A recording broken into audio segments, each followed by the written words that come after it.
and welcome to Dessert and Dish. Dessert and Dish is a weekly interview that I get to do, inviting real people to dish on the real challenges and blessings of living faithful lives. And each week we feature a dessert, usually something local or homemade, because in my experience, dessert always makes conversation so much better, and because we all need a little reminder of the sweetness of the kingdom of God already at work in our midst. So welcome to all of you out there that I can't see, and I want to say a word of welcome to those who are right here with me and who I can see. I'd like to say welcome and thank you to my co-host tonight, Allison, Lynn. Thanks for being here, Allison. So easy to be here for good conversation and dessert. Yes, it's a very easy. The dessert is kind of a bribe, an effective bribe. I feel that. I feel I would have come for conversation, but it's like, oh, I can't say no at all because there's a plate of like sugary goodness. Yes, there you go. And welcome to Neil and Celeste Allyn, who are our interviewees tonight, and we're going to get into their story in a moment. But I also do need to introduce tonight's dessert. So tonight's dessert, we all have a plate in front of us. I have to say this was kind of a last-minute inspiration. Another plan fell through, but I feel like it was a providential last-minute decision because it kind of seems like Harvest Thanksgiving-y to have local apple crisps. Yes. So local Niagara apples that I had in my fridge, and this is a spicy apple crisp with a salted caramel sauce on top. So I feel like you need to tell me how it is. I'll do a tasting. I'm testing my handedness I've now. already tested it, so okay, it's good. It's good. It's exactly what you would imagine it to be. No, what I imagine it to be, because I'm the only one that's not having it. Would you like a bite, You babe? can have a bite. This is so good. Like it is that spicy. Yeah. And like the sweet. Like, oh, I love it. It's a recipe I haven't tried before, so. It's a keeper. Okay, well, we'll see what my family back home says, whether this ends up being on our Thanksgiving table this weekend. I think so good. it could happen. I was mourning the end of peach season, but like now I'm not because apple season is so great, and we're never here for apple season, so we are this year. Yeah. Thanks to lockdown. So I'm like, oh, apples for breakfast, and apples for lunch, and apples with peanut butter, and it's been very apple-y in our house. Now There's you actually get. some apple varieties around here that I've never seen before. Is that right? There's a golden gala, I think, which is our favorite one, which we get at the farmer's market every Well, week. this is a gala apple in here. But the golden gala is, like in BC, we had a lot of apples. Right. But in fact, I picked fruit when I was a kid. Aside But not the golden galas. And they stay fresh forever Yeah. and crispy, and they're fantastic. And that's kind of what we stock up on now. Yeah, that's good. I haven't had those. I'm obsessed with Honey Crisps. Like, another good one. Yeah. Okay, well, we've got to take notes on different varieties of apples and stock up our fridges. And then when other dessert plans fall through, we all know that we can turn to, apples and crisps and be happy doing so. And the salted caramel. Like I feel you could just dip apples into it, and it would be a nice breakfast. Or without the apples. Yeah. Or just the salted caramel sauce. Yeah, I mean, just the salted caramel sauce, like, all you really, that's It's what hard I'm to here do, for. yeah. Yeah. You see, I wasn't thinking when I said no. I mean, you can still get some. There is Later. still a portion over there. Yes. Or you can just Okay. take some from your husband. Well, because I thought that was the plan here. Maybe a little bit later. I'm Yeah, finding you this guys a little don't have to be difficult physically distant. Yeah, we don't over have to there. isolate. We I can share should the same say stuff. the dessert was made according to all COVID precautions, and I wore a mask while I was making it and while I was dishing it out and everything. So, yes, just to reassure everybody. Now, Neil and Celeste, you are newer at St. George's. You've quickly become very connected at St. George's and involved in a lot of things. But, there will be lots of people listening tonight who don't know you. If you could just give us a little bit of the Coles Notes version of who you are and how you're involved in this community. That would be a great starting place. Am I answering this one, or you? I Or think we we're both? supposed to, I think we're supposed to both answer, but you Okay. can go first. Who are we? Neil and Celeste. We've been here 3-ish years in the Niagara region. We've been at St. George's a year and a half-ish. We tried a bunch of churches when we got here. We moved out here to be close to my parents, who live here in St. Catharines. We're from BC originally. Celeste born and raised in BC. I've been in various places around the world. We can talk about that if we get into that. I am on the Buildings and Grounds Committee. That's kind of my involvement at this point. Was one of the Return to Worship 3 on that subcommittee. Task force, yeah. Yeah, and we're doing a Wednesday night meal, which we just wrapped up tonight. Actually, was our last one this year. And I think that's kind of we did the Alpha program Yeah. last year, which kind of ended abruptly, and we still owe people 2 sessions on that, actually. And hopefully someday we'll finish that up. Yeah. But that ended right. We were just about to have another meeting, and then COVID hit. Yeah. What else? Yeah, I think that's. What are you involved in? More recently, STEP program. Yeah, so there would be some people online who won't know what the STEP Center is. It's been open for about a year, and it's our youth resource center here at the church to help youth who are at risk in our community, and particularly in our downtown community. And you've got a really neat initiative that, again, will eventually get going when we're in more regular times. But can you just share a bit about that? Yeah, pretty new, but discussing with Lewis, who, actually I should say, I think it was a year ago, Janet Veal Yeah? approached me about, would I be interested in teaching a cooking class? And, she was quick to say, don't know when it's going to happen. Right. But, so then I met Lewis and we began talking about it, and I've written the curriculum for it, at least for 1 semester's worth. And as soon as things die down with COVID and we can begin, had a dry run one day. I brought someone into the kitchen with me just to get a sense of timing, and they were so excited to learn about cooking. It was quite fun. So a little disappointing that it's put on hold, but it'll happen. Yeah, and it's like cooking on a budget, but cooking flavorfully and Cooking healthy, learning how to shop, learning what you can, basically how to make it healthy. And then you get to eat it with And then who's they get to there eat in it. the STEP Yes, Center, right? Yes, they're basically going to be making their lunch that day. Yeah, Yeah. yeah. I mean, you're right. It is frustrating that it's gotten shut down, but it's going to be good. Oh, yeah. It's going to be really It'll good. happen. It'll happen. It's Yeah. just temporarily shut down. I think it's important too that we have ideas in this season that we can look forward to. I Right. think that's actually a really key Yeah, way for to sure. surviving this season. I love Yeah. that idea, and the fact that there's sort of that nice part of hope ahead that you can look forward to, I think is neat. Mm-hmm. Yeah, that's a good way of framing it, for Yeah. sure. I have to frame it that way because that's how I'm getting through. Yeah. Well, even just the process of coming up with it has been, for lack of a better word, a godsend in this time of kind of, Yeah. Mhm. where we really, we weren't actually that connected here, apart from the Alpha thing, but the buildings and ground, COVID has actually brought us closer to this church, oddly Interesting. enough, That is Yeah. interesting. That's than true. I never thought previously. of it. Yeah.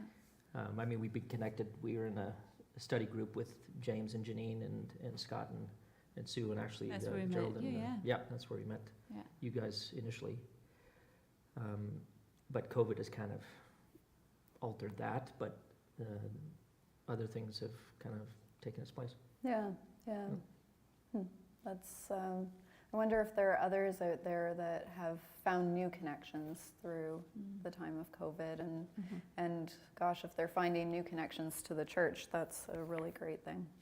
Well, I think it's an interesting time for us to have this discussion about finding a new church, because I think there are people who are discovering church online Yeah. in this season, and Mhm. maybe going, that could be maybe when things open up, that could be a community I might want to be part of. And so you guys came here and you found St. George's, and I don't actually know how you found St. George's, and I know that you guys have Internet? sort of a, there you go.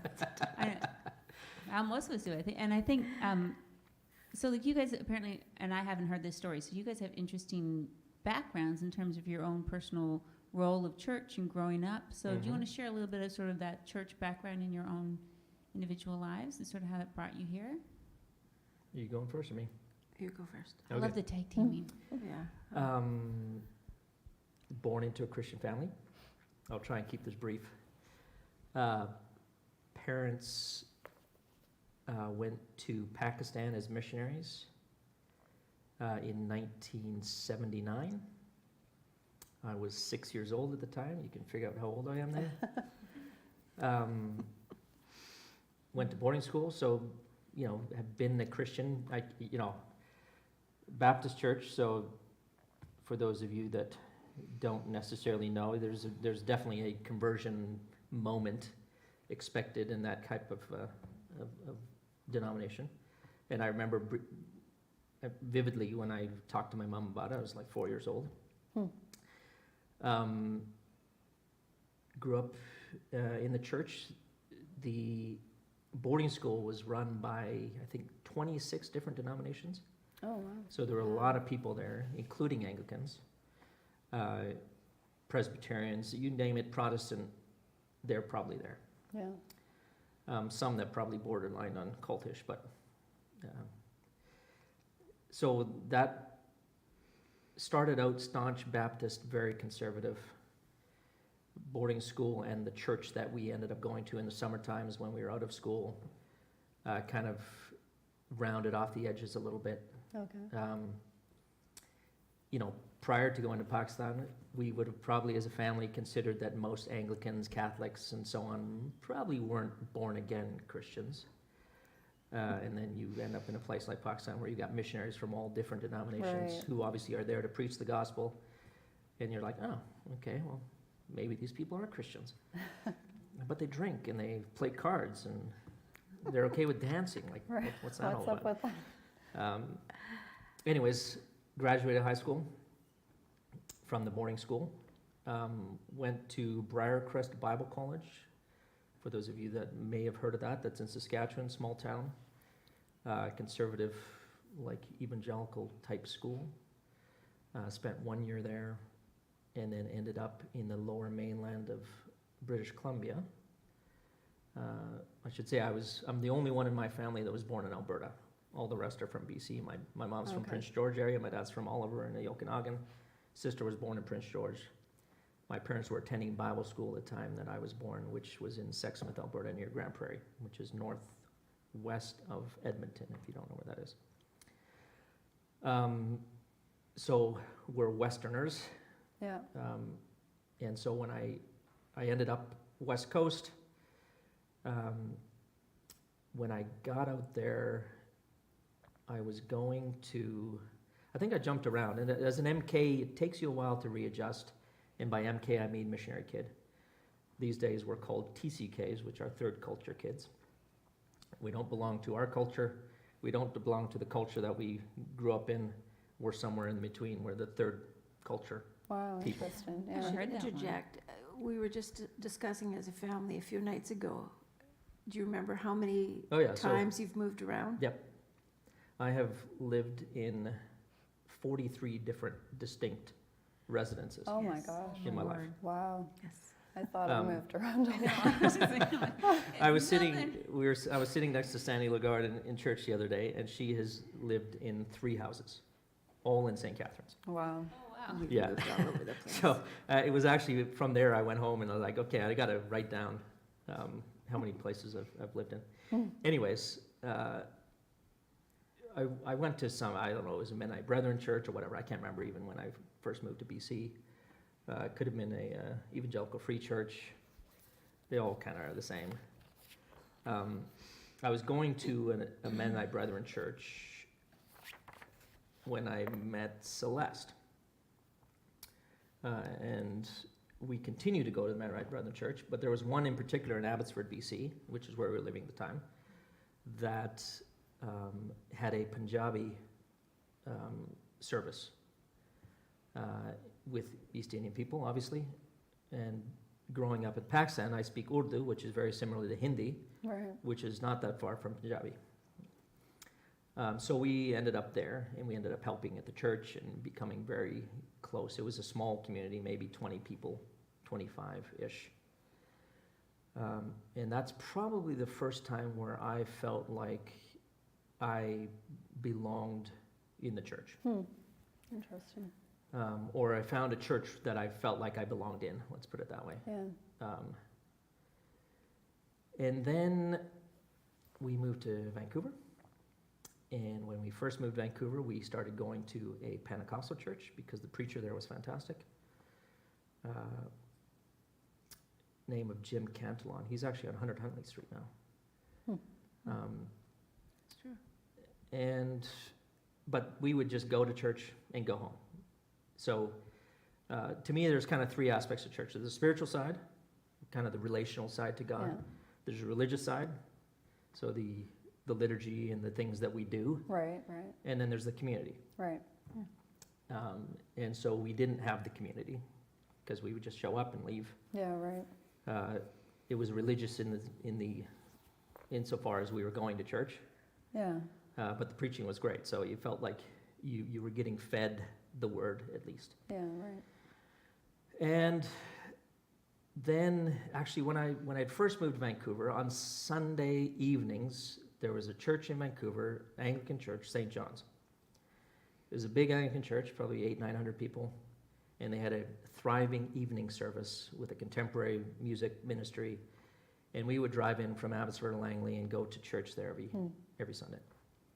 And there was a bunch of MKs, missionary kids, that we would meet Oh, and is that kind of right? hang out together. And a bunch of us that grew up in Pakistan. And that was just like coincidental that they ended up there too? Or like they- Kind of coincidental. It's just their Okay. families. I mean, I have a couple of cousins who also grew up in Pakistan. Oh, okay. And so there was there's probably 8 or 9 of us that would kind of get together. My sister was living there at the time as well, and then a few other guys that were going to training at Western University. And so that was my first exposure to an Anglican church, albeit not a very high Anglican, very kind of evangelical. Yeah. Right. And so when we moved into Vancouver, we moved in so that I could go to UBC. We started the Pentecostal, and then we started in the evenings sometimes going to St. John's. Right.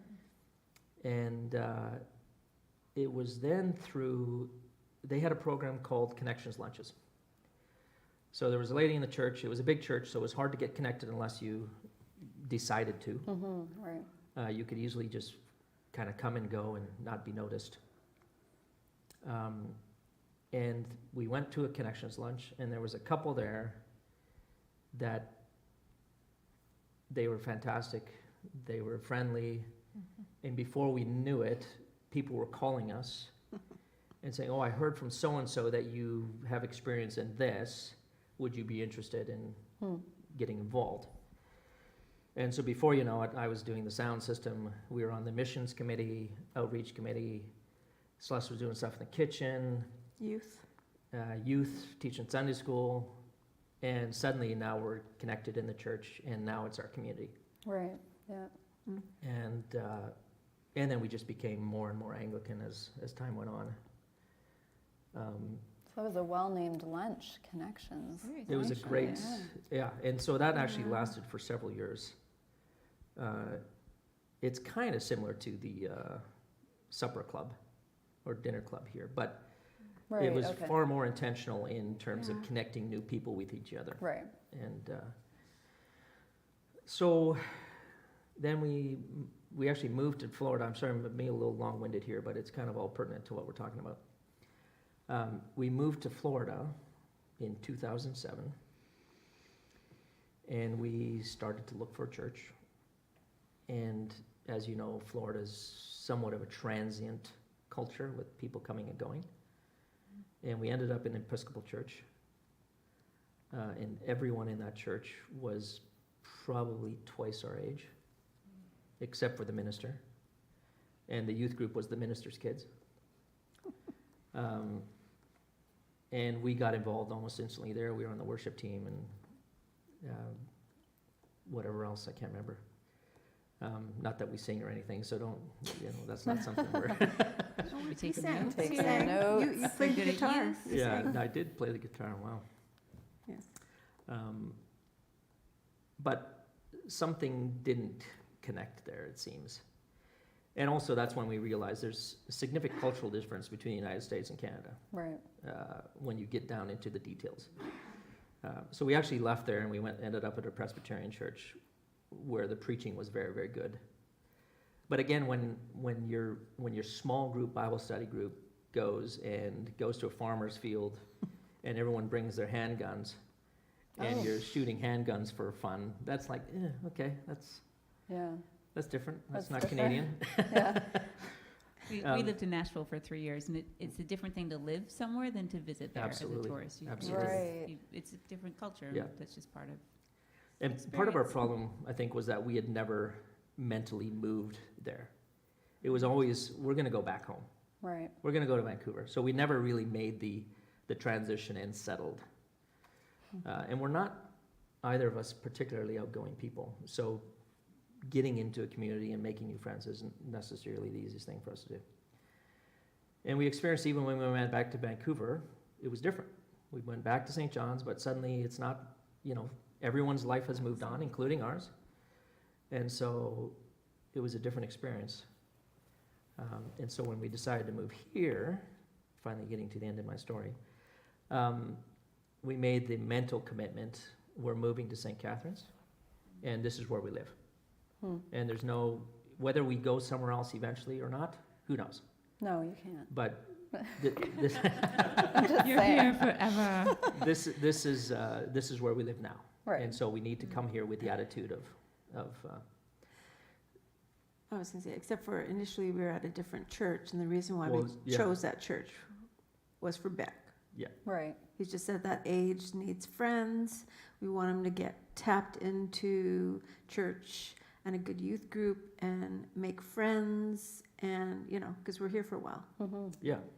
And- Or So- forever. Just. Or forever. Just Yeah, put it in okay, there, sorry, there you sir. go. You know. I've Celeste's got the gonna old go home now. It's mentality. like, we're not going to be here forever, are we?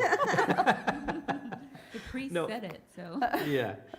But when we left Vancouver also, we left St. John's. And so those of you everyone that's Anglican knows that the Anglican Church went through a split in Canada. Right. So we have the Anglican Church of Canada, and we now have the Anglican Church of North America. And St. John's, Vancouver was one of the 6 churches in the Diocese of New Westminster that walked away from the Anglican Church of Canada. Right. And of course, we were part of that. And so your perception of the other people is what it is based on the circumstances that you were in at the time. Yeah. Right. Right? Yeah. And so when we came here, we were wanting to find an ANIC church or an ACNA church, which there is one. And we went there once, and it's a pleasant church, but there's 20 people there, and again, everyone was twice our age, and there's no kids. And we weren't yet mentally in a space to come to an ACC church, because those are the other people. Yeah. The other people. And so it took us a year of kind of finding other churches, and then we went to a big church here in town, and Beck loved it, and we didn't. And at some point, we were like, we need to find a place where we can go as a family, and where it's going to meet everyone's needs on a certain level. And we ended up going to St. James and Brendan's in Port Colborne, because Oh, my right, sister and yeah. husband had moved up. They were in Kansas, and they moved here. And they're very tired of the evangelical church as it's framed in the United States. And so they were happy to go to the Anglican Church of Canada. We went to a Taizé service there, and we were like, this is fantastic. And so I said to Celeste, look, let's try an Anglican church in St. Catharines. So we looked it up on the website. St. George's came up. Yay. And I said, well, let's go. I mean, what's the worst that can happen? You never get to leave. It's like the Hotel California. We can check out anytime we like. You can never leave. And so we came to, Beck was not particularly excited about that. And we said, look, buddy, the way it stands right now, it's not working for Mom and I. So we have to try something. And if you really don't like it afterwards, then we'll talk about it. I see the other church had a basketball court. It had a basketball court, and he was playing basketball there. And, it's a massive church. There's 2,500 people there, and their weekly budget is the same as our yearly budget kind of thing, right? I mean, it's a different animal. And we came here, and the rest is history. It was found it to be a very friendly church. The fact that you made an effort the first Sunday to stop your conversation as we were walking out and come over and say hi to us was very impactful. And then we had a meeting with you. I don't know if you call that or not. Oh, We yeah. kind of gave you the story. And now we're comfortable in the Anglican Church of Canada. And we're grateful. Very glad that you're here. Yeah, absolutely. Yeah, I want to kind of pick up on a few things that you mentioned, but Celeste, can you just tell us a little bit about? I'll take a short time. Okay. Just Sorry, your I was very growing up. long-winded. No, that was good. I mean, you did include me in part of that. We did get married at one point, so. It was, yes, we yeah, did. yeah. Yes, at the Mennonite church. So wasn't raised in a Christian family. Had an aunt that took me to Sunday school. I have an old King James Bible given to me by my grandmother. On the inside cover, I've got this little notation. Celeste asked Jesus into her heart. Actually, I think it's in October 11th. Oh, wow. And I think I was 11, I think. And from that point on, church. I mean, I've been in a Baptist church. That's where I was baptized. Was in an Alliance church, I guess, when I met you, more or less. And I've got a brother-in-law who's a minister in the Alliance church. And we were, just prior to that, my family was going to a very small gospel chapel. Right. And in our family, there were 3 teenagers that were just like, okay, this is not working for us. If you want us to continue going to church, we need to find youth. We Yeah. need to find people we can connect with. And that's what led us to the Alliance Church. And at one point, prior to meeting Neil, I had actually gone to a Lutheran church. And that's where I learned what the word liturgy meant means, and what it yeah. was. And I really liked it. Personally, I've never liked attending a church where there were, and I'm trying to think of the right way to say this, that, Christmas time was the time, not just for celebration, but there seemed to be this trend every year to make it bigger and better, Right, better. And The singing Christmas the tree. singing Christmas tree, and I kid you not, I recall one instance where at our church, and I don't remember who wrote the play, but they actually had someone on a motorcycle ride up the front to the church, and I can't remember. I think I was I was operating. I was Not an Anglican church. not an Anglican church. No, that was the Alliance Church.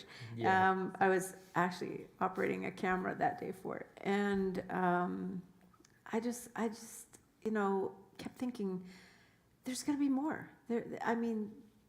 This seemed churchy, but it didn't seem church, and it seemed, something felt missing. Right. It was very surface. From the whole experience, very surface. Which yes. is the beauty of the liturgy, is it gets below the surface.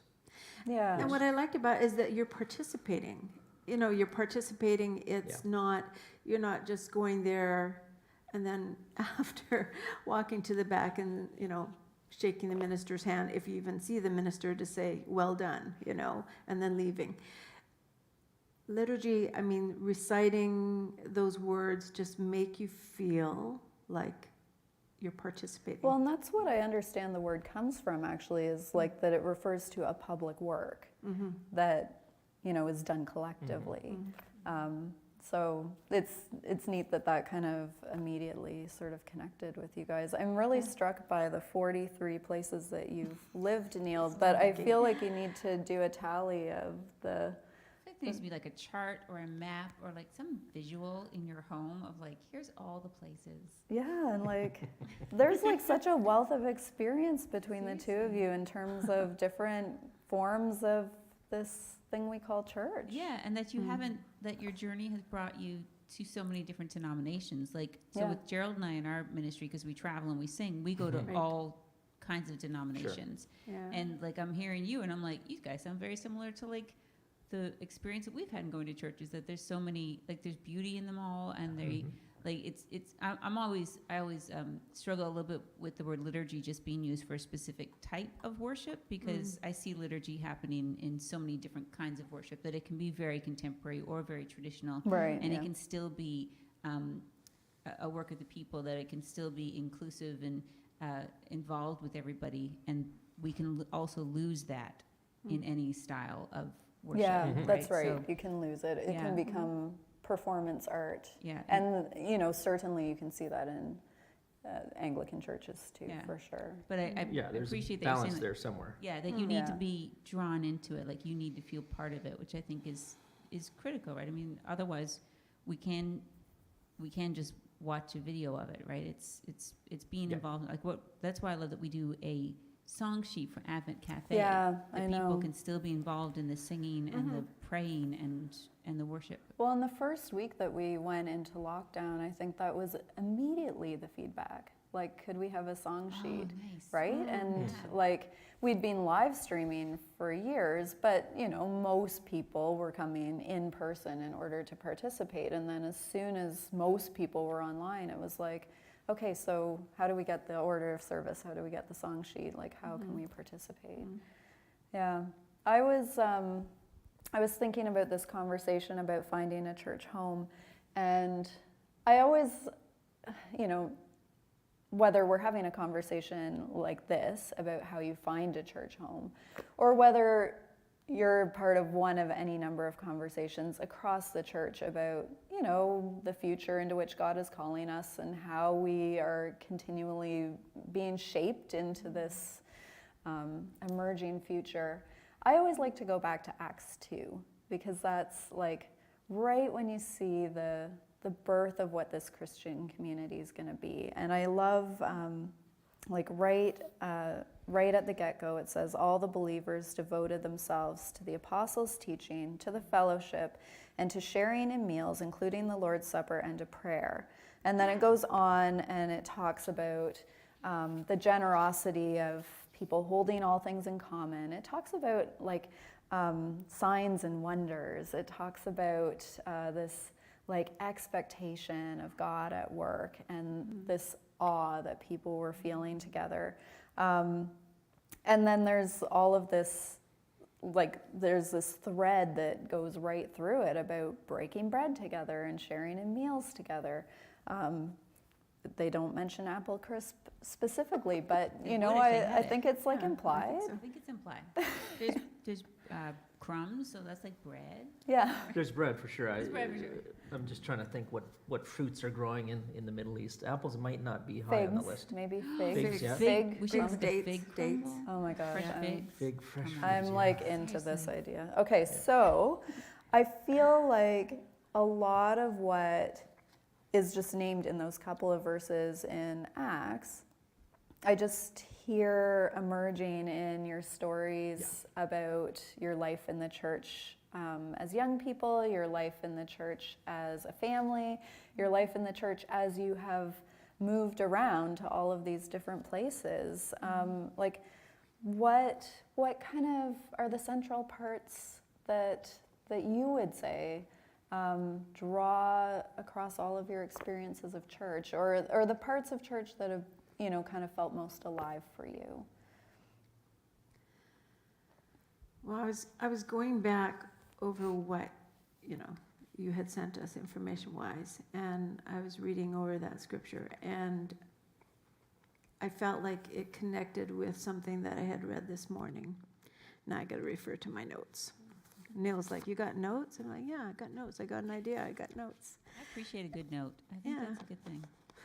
But it's just so I can remember names. I didn't have notes, which is why I ended up talking so long. That's the problem. It could Yeah. have been more succinct. Well, I only have notes just so I'm quoting someone. I want to make sure I get it right. So excuse me if I read, if I'm looking down. It's Frederick Buechner. And he says that the first word God speaks to a human is the word you in Genesis 2:16. And then in the book of Revelation, the last word a human being speaks to God is come, Lord Jesus, which is to say, you come, or come you. And so I look at the church as an invitation, and this is where it kind of ties in, I guess, to what I do, that it's more this invitation that Christ invites you to participate in the divine. And, we can look up different ones. It's like he says, come if you're tired and burdened. Yeah. Come and taste that it's good. I'm good. And I think, like any invitation, it's up to you to accept. Yeah, I love that. And I look over the various churches that we've gone to, and one of the things that we've done, which is why we ended up singing, is to look for ways that we can participate. Right. Now, there was a need. I mean, they loved Neil's voice. It was all women up there singing, and so every Sunday was like, "Oh, good job, Neil, good job." I was a little more intimidated by standing in front of a mic, but yes, he did sound. My forte was working with youth, and Yeah, so I was a Sunday school teacher, and food, big part, my chef's training, so I get tapped into cooking.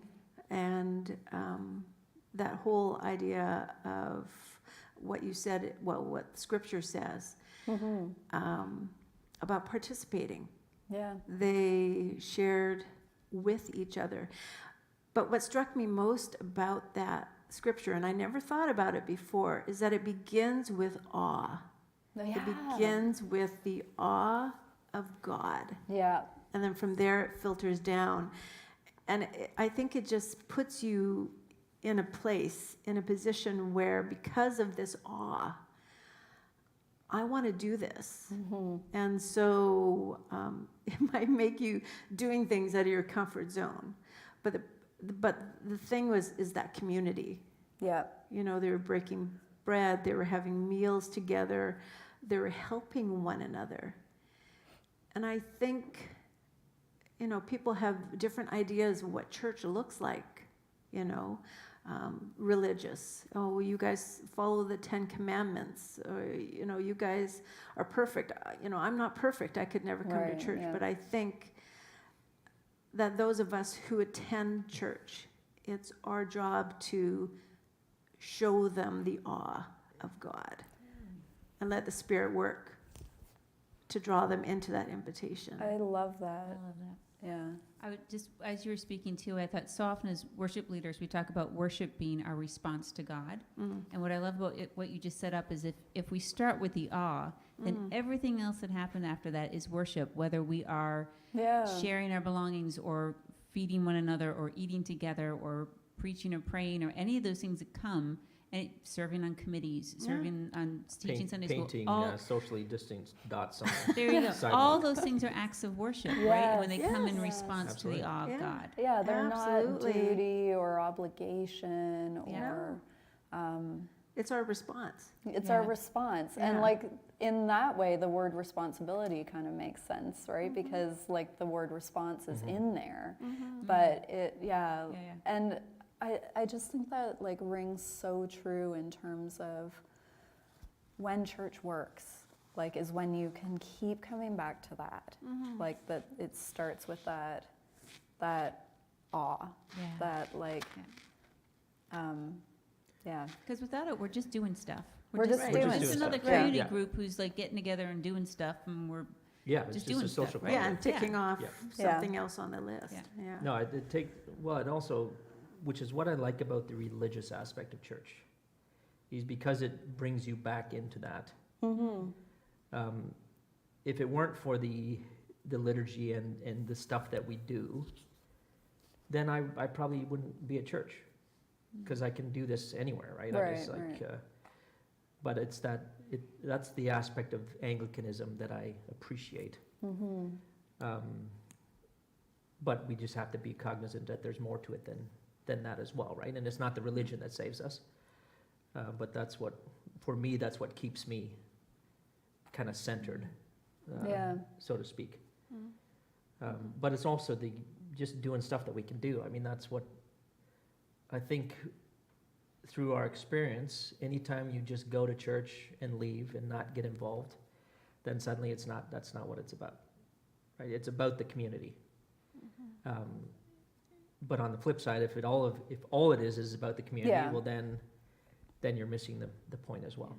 Yeah, So I think you need it all. Like it all You needs do. to tie You together do. because it's all feeds. Yeah. Each of them feed the other, and it all makes sense then. Yeah, and I Yeah. mean, it is kind of the two great commandments, right? Like, Mhm. you do actually need one another in order to love God, and you need the love of God in order to act out Yeah. and live out your love for one another. And I say that, and I know lots of people wouldn't use that language, but certainly it's my belief that any ways in which we're loving one another, like the source is God's love, and as Christians, we have that opportunity in our life as a church to keep being formed back and forth between those two pieces of how we draw closer to God and how we draw closer to each other. I love that. Just the idea that those two things feed one another and keep moving back and forth. There's something really neat there. So we were talking earlier, and you have a family connection to St. Catherine's, but all of us are kind of within the same sort of like era of moving here, because you're 6 years. Yeah. We just are 6 years. 5 years. We took possession of our house 5 years this month. No way. oh wow, And we moved, we were on the road. We were in Yorkton, Saskatchewan when we took possession. So we didn't move here until November. But you guys have been here just over 3 years. Yeah. 3 years. So I was thinking about this week, about moving into a new community where you might not have connections. Mhm. And I think in some ways kids have it easier because you take Mhm. kids and you put them in the community. You're like, you're in a class and you're on a soccer team and you're in a Mhm. choir. Yeah, there's like structure. There's structure, and you're like, everyone here is or- the same age as you, and you all have something in common. Go make friends. Mhm. Like I think kids in some ways have a little bit easier, whereas adults, we show up and our job may help us socialize, it may not. It Mhm. takes a while to find your community. Yeah. So, Mhm. and we've talked about what it's been like to move to St. Catherine's and meet people. So what has it been like for you guys? Also, I'm very fascinated that you said you're not good at meeting people, and yet Mhm. you are like constantly getting involved Yeah. with like. Well, like that's you how don't we- sound like introverts when But you're like, that's- we joined 18 committees and we led Yeah. worship. Well, that's how you meet people. So Right. has that been your experience here? Like, is that how you've been meeting people in St. Catherine's, or Well, what's Well, kind of been so your the experience? first, yeah. So to be fair, we don't actually know that many people outside of St. George's. There's So a lot of I know people my here, though. family. I know my parents, of course. Yeah. And we know some of their friends. But and to be fair, if it wasn't for us being at St. George's, we would constantly be thinking about moving away, right? I mean, that's Really? That's because we the really honest haven't truth. gotten to know anybody outside of the church community. And my work is still in Vancouver. Right. So I've been working from home, and I've been Zooming for 3 years already. So COVID didn't actually Yeah. affect my job, other than me traveling less. So my social interactions have all been online anyways. And so we just, we wouldn't actually know people. And so even still, we don't know that many people.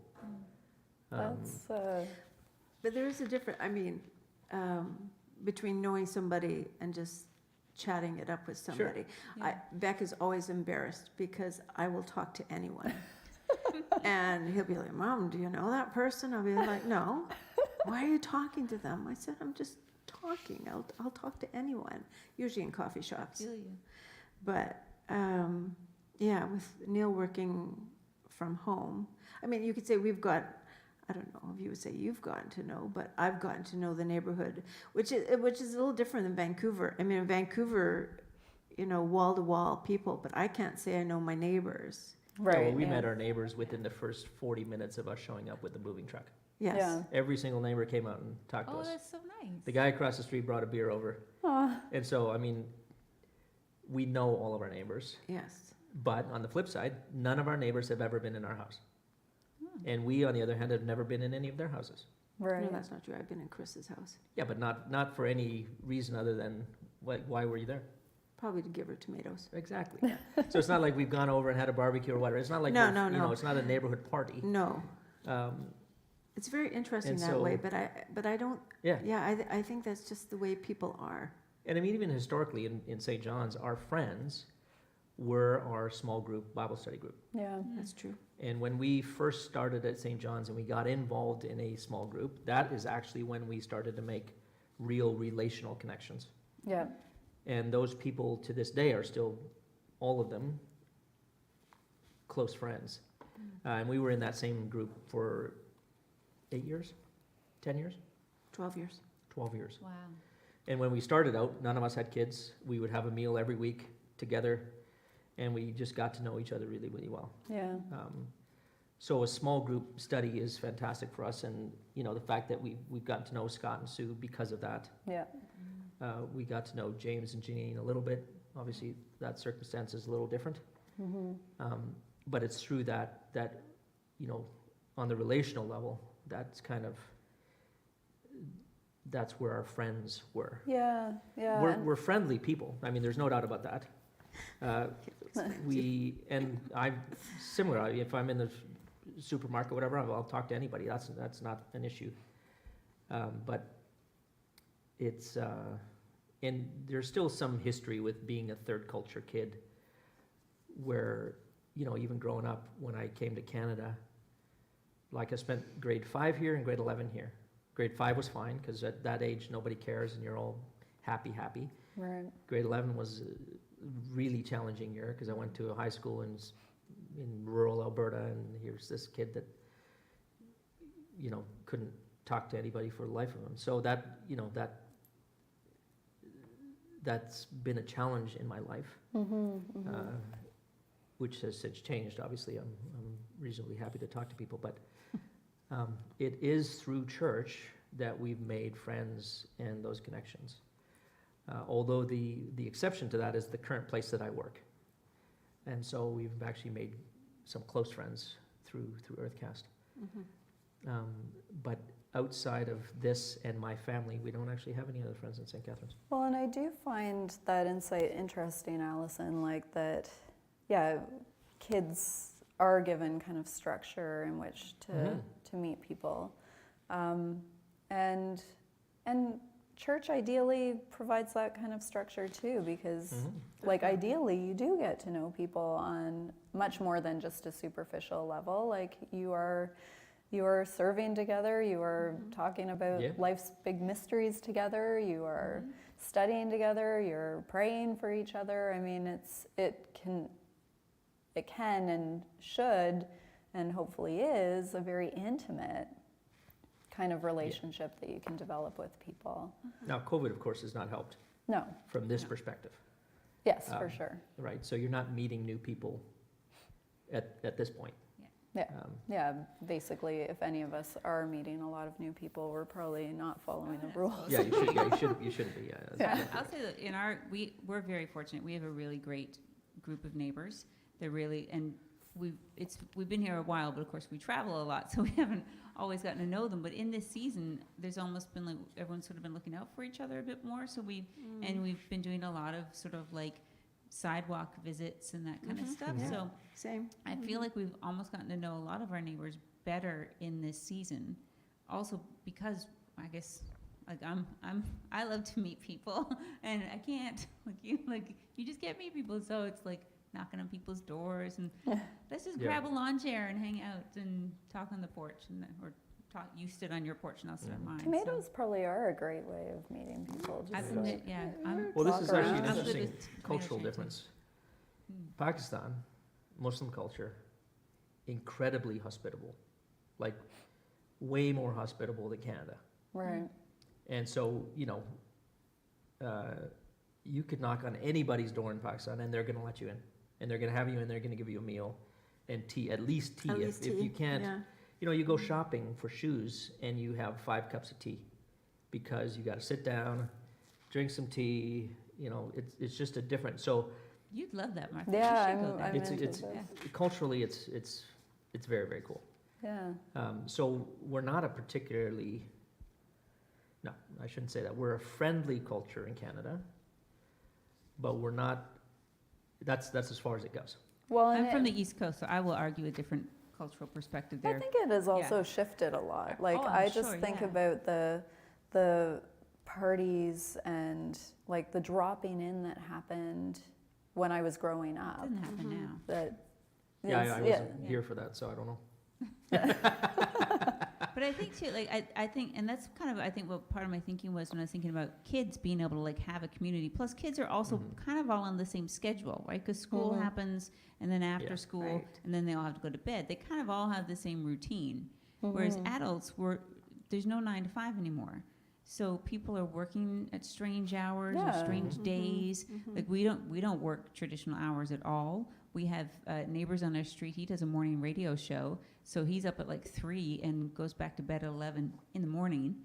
So Right. like, I think it's Yeah. harder to socialize then because it is harder to say to someone, hey, why don't here's tomatoes. Why don't you come over for dinner? Because Yeah. it could take you a month to Right. organize that, and then by the time you get to that month, plans have changed. Like I Right. do think it's harder for adults to make friends. Yeah. these Yeah, days. for sure. Yeah. Mm. I actually don't know, without church, I don't know what people do.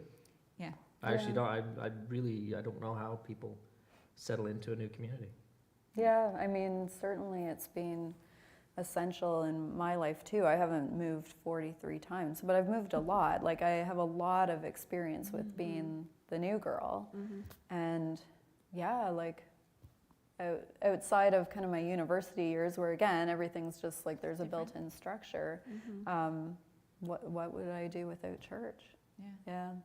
Once my mom set me up to meet a friend when I was living in Aurelia and I like really needed Did it a work? friend. Yeah, it was You have great. friends? Yeah, like Mhm. she had a friend who had a daughter my age and so I had like kind of a blind friend date. It was great. That's so neat. I made a friend online once, like my friend Tara, who you've Yeah. met, who lives. We met in Nashville, and we met online. Hmm. And like I was, my husband's in this room, so he's laughing at me right now because he knows. But there was like a Christian kind of website, and I found this girl, and I was like, I think we have a lot in common, and she lives in Nashville. I'm gonna ask if she wants to meet up for coffee. Like it felt like the weirdest thing, but now Hmm. like we're best friends. Yeah, Yeah, you that's are- something That's I cool. would do. I would do that. Yeah. Well, internet being what it is, despite COVID, I'm part of this group. It's called Black Barn Collective, and it's just a group of women who are artists in various ways, writing, poetry, books, art, and we just meet up online and talk. Yeah, nice. Hmm. So Sounds cool. it is cool. I've kind of filled a gap that way. But what I would say about our neighbors, which is kind of interesting, is that despite not being in each other's homes, they look out for one another, Oh, So absolutely. Right. which Yeah. is It's kind different of than, it's cool. it's different than Vancouver. I mean, Yeah, it's, very different from Vancouver that way. Even the This- fact that they all came out and like met you Yeah, yeah, is so great, It's right? cool. Mhm. it's cool. Mhm. Yeah. Yeah. Well, especially And on the since- flip side, it's not like we've gone around and invited everyone into our house, so Mhm. Right. it's, yeah. Well, we've talked barbecues, but we have. That hasn't happened yet. no, it hasn't happened yet. So I just have like kind of one final thought, which is like church shopping is a thing, Mhm. and obviously you're familiar with church shopping, and Mhm. I was talking with somebody yesterday who just moved to town and was the wife of an Anglican priest. And so we were reflecting on having no experience with church shopping, in fact, because like in my situation, in her situation, we've just Right. always kind of been assigned. Right, right. But I do sometimes wonder whether you really do pick a church or whether a church picks you.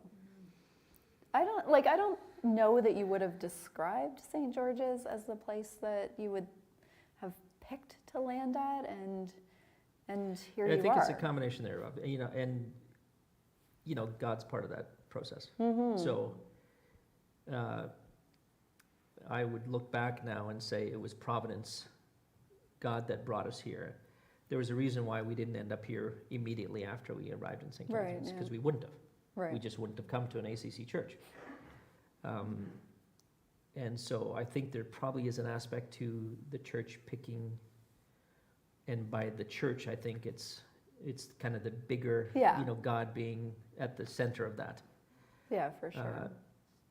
And I think the process of us getting here,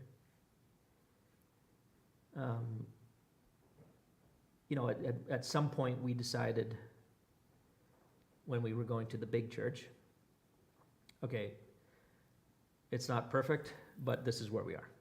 And so we're gonna just kind of try and make the most of it. Mm-hmm. And I don't know if we tried hard enough. Obviously we didn't, because we're not there anymore. But when we showed up here, we all walked out that day thinking, this is the church.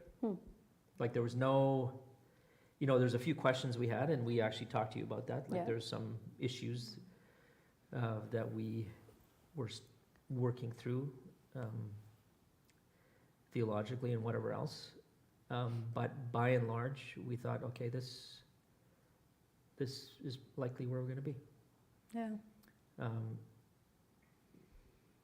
Now, for Beck, the whole online youth group thing hasn't been fantastic, so he's not going anymore. But presumably, once we get going again, then that'll resume. But the whole online Zoom meeting thing has been just fine for the Buildings and Grounds Committee. So Right. And you get to And, show up in person to but do I think, a Wednesday takeout meal and stuff like that. the picking, yeah, it was finally, and we talk about it all the time. It wasn't for St. George's. Again, we just wouldn't be settled here. Yeah. I mean, to be fair, if we were moving again, we probably wouldn't move to St. Catharines. We'd probably end up in Fonthill or, We're somewhere outside of the city. But the fact that we now live like 2-minute drive from here, it's great. Well, thank goodness for God's providence. Thank goodness for churches that sometimes pick us, and we're so glad that you did find your way to St. George's, that you are in St. Catherine's, that we get to serve and be in ministry together and eat some dessert too. Thank you. That was good dessert. Good. So good. Yeah. Thank you.